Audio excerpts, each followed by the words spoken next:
Claire Donovan boarded Flight 472 bound for Washington, D.C., with the air of someone who wanted to be invisible. She carried no heavy luggage, no travel companions, and no excitement that usually filled an airport terminal. Just a worn leather laptop bag, a ticket tucked into her pocket, and eyes that seemed older than her 32 years. The cabin was crowded, every seat filled, but Claire hardly noticed the chatter of businessmen, families, and college kids heading back from break. She slid into her window seat near the middle of the plane, nodded politely to the older woman seated beside her, and fixed her gaze outside. The sky was a deep cobalt, streaked with gold as the sun dipped low. Claire adjusted her earbuds but didn't play anything. She just wanted the illusion of distance, a bubble no one could break. Because Claire wasn't just a passenger.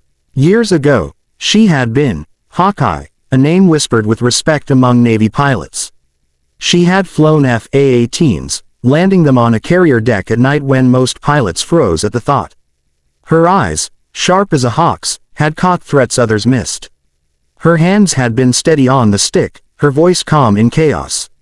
She was the one they trusted. Until the day everything went wrong. A mission in the Persian Gulf. A routine escort gone sideways. Missiles fired from an unexpected position. The sky lit up like a funeral pyre. And when the smoke cleared, her wingman, Jake, Bulldog, Harper, was gone. Claire had landed her jet that night, but something inside her had crashed forever.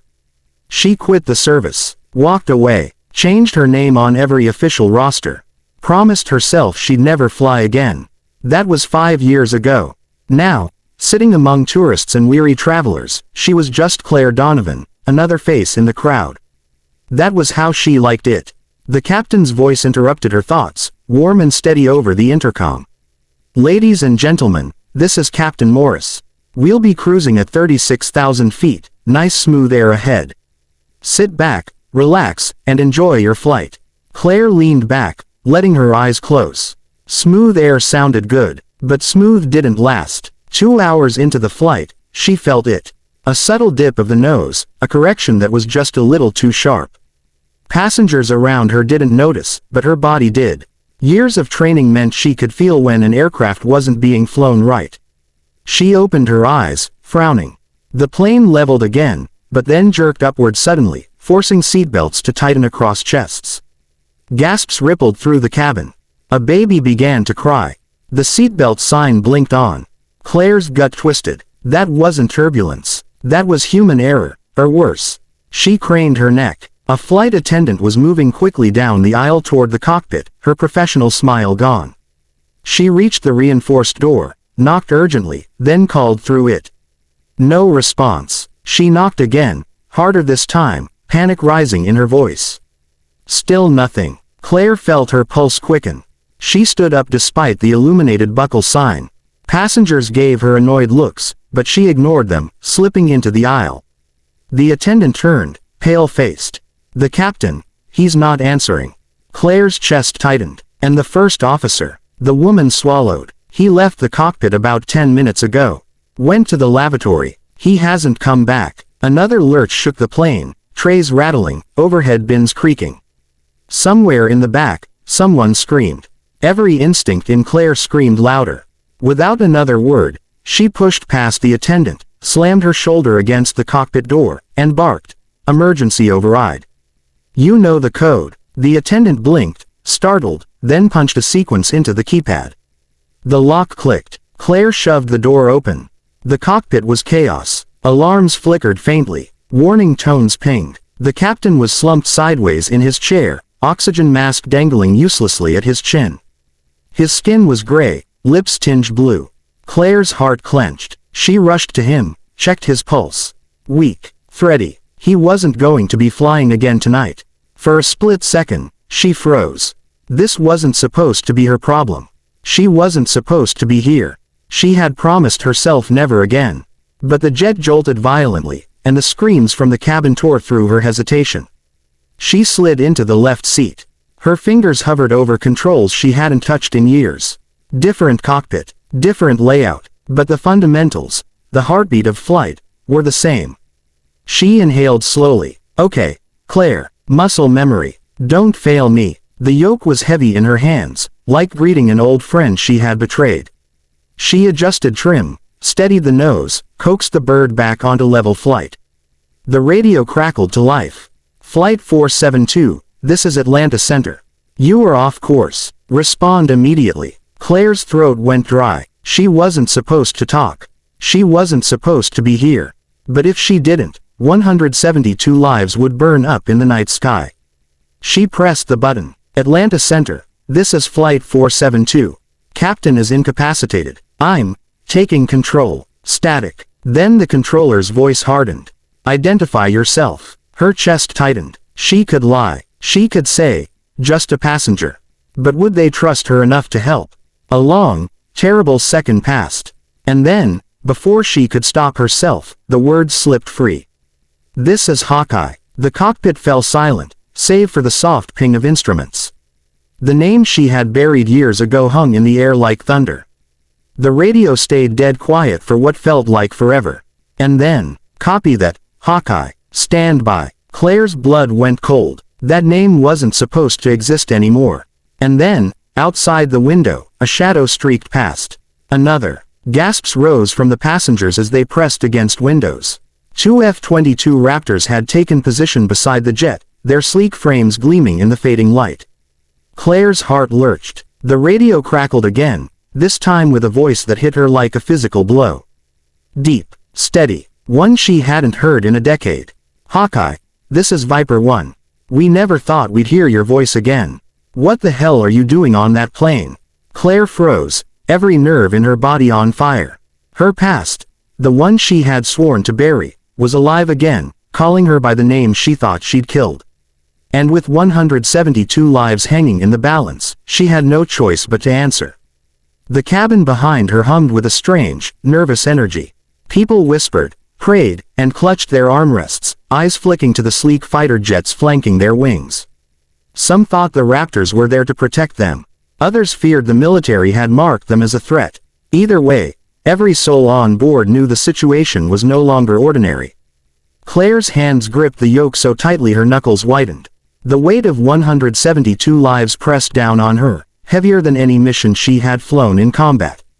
Her voice had been steady on the radio, but her pulse was thrumming like a drum inside her ears. Viper 1, she said firmly, forcing the calm she used to carry in dogfights. The captain is down. The first officer is unresponsive. This aircraft is mine for now. I need vectors to the nearest suitable runway. The response was silence, just the faint crackle of comms. Then the voice she remembered, older now but unmistakable, came back. Hawkeye, Viper 1 said. 10 years. We thought you were gone. Her throat tightened. She had flown alongside Viper, back when she still wore the uniform. He had been her squadron leader. Tough as iron, relentless in the skies, but protective of his pilots. Not the time for reunions, she muttered, eyes scanning the instruments. Altitude steady, airspeed a touch high. I've got a jet full of civilians. Viper's tone sharpened again, but not unkindly. Copy that. We'll guide you in. Before Claire could exhale, another voice cut across the frequency, this one from Atlanta Center. Urgent. Clipped. Flight 472, you are entering restricted airspace. Confirm identity immediately, or you will be intercepted. Claire squeezed her eyes shut for half a second. They didn't trust her. Not yet. She could almost hear the tension in the control room, commanders with fingers hovering over worst-case scenario buttons. She pressed the transmit key. This is Hawkeye, former Navy pilot. ID number 74 to 113 Hawkeye. You can check your records. I need vectors, not threats. A pause. Then, finally, copy, Hawkeye. Stand by for instructions. Outside, one of the Raptors waggled its wings, signaling acknowledgement. Claire's breath steadied a little. They weren't going to shoot her out of the sky, not yet. Behind her, a groan broke through the din. The first officer stumbled back into the cockpit, face drenched with sweat, eyes glassy. He clutched the doorframe. I don't feel. He collapsed to the floor before he could finish, knocking his headset askew. Claire's stomach turned cold. Not just the captain. Both of them. This wasn't random. This was something systemic. She clipped on the oxygen mask hanging at her side and spoke into the mic. Possible contamination in cockpit air. Both pilots down. Recommend emergency medical teams on standby. Her own voice echoed back at her, clipped and professional, like the Hawkeye she used to be.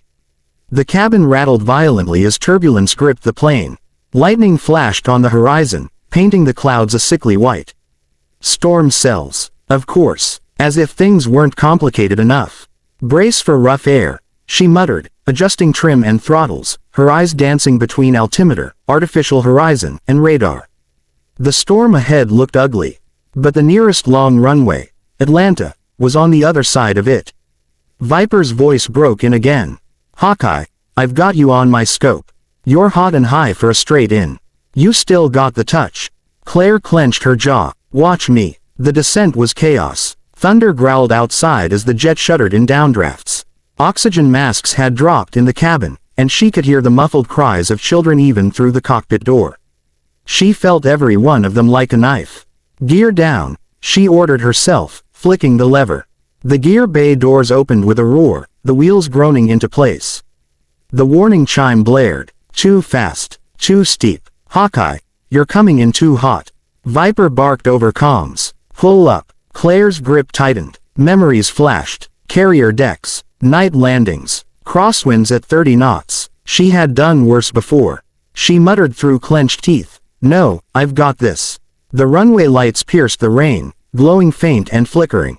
The ground rushed toward her at a terrifying angle. Passengers screamed, their voices rising over the engines. Come on, baby, she whispered to the jet, coaxing it like she used to coax her fighter. Work with me. At the last possible second, she flared. The nose rose just enough. The wheels slammed onto the asphalt with a teeth-rattling thud. The plane bounced once, twice, then caught. The brakes howled. The entire cabin lurched forward, seatbelts straining against bodies. Overhead bins popped open, bags spilling. Screams filled the air. Claire forced every ounce of strength into holding the centerline, keeping the beast straight on the slick runway. Her arms ached, her vision tunneled, and then, silence. The jet slowed, rolled, stopped dead in the middle of the runway. For a moment, there was no sound but the ticking of cooling metal. Then the cabin erupted. Applause, sobs, people crying openly, clapping, some even shouting, she did it. We're alive. Claire sat frozen, her hands trembling on the yoke. She had done it. Against every fear, every buried memory, she had flown again. And saved them. The radio crackled softly. Viper's voice, quieter now, almost reverent. Hawkeye. Looks like you never lost it. Her throat tightened. She wanted to say she wasn't Hawkeye anymore, that she was just Claire Donovan, an ordinary woman trying to live an ordinary life. But the words stuck in her chest. She leaned back, exhaustion flooding her body. Not anymore, she whispered, though she wasn't sure if she believed it. Emergency vehicles swarmed the runway. Medics rushed aboard, tending to the unconscious captain and first officer. Fire trucks lined the tarmac, lights flashing. From the cabin, passengers peered into the cockpit, trying to glimpse the mysterious woman who had saved them. She saw awe in their eyes, gratitude too, but they didn't know her story. Didn't know that this wasn't her first time landing under fire. As she finally released the yoke and let herself breathe, she realized one thing with absolute certainty. Her past wasn't dead. Her call sign was alive again, carried on military radios, whispered in command centers, remembered by men who once flew beside her. And somewhere, beyond the flashing runway lights, the Navy and Air Force were already talking. Already pulling up her file. Already asking the question she feared most. Was Hawkeye coming back?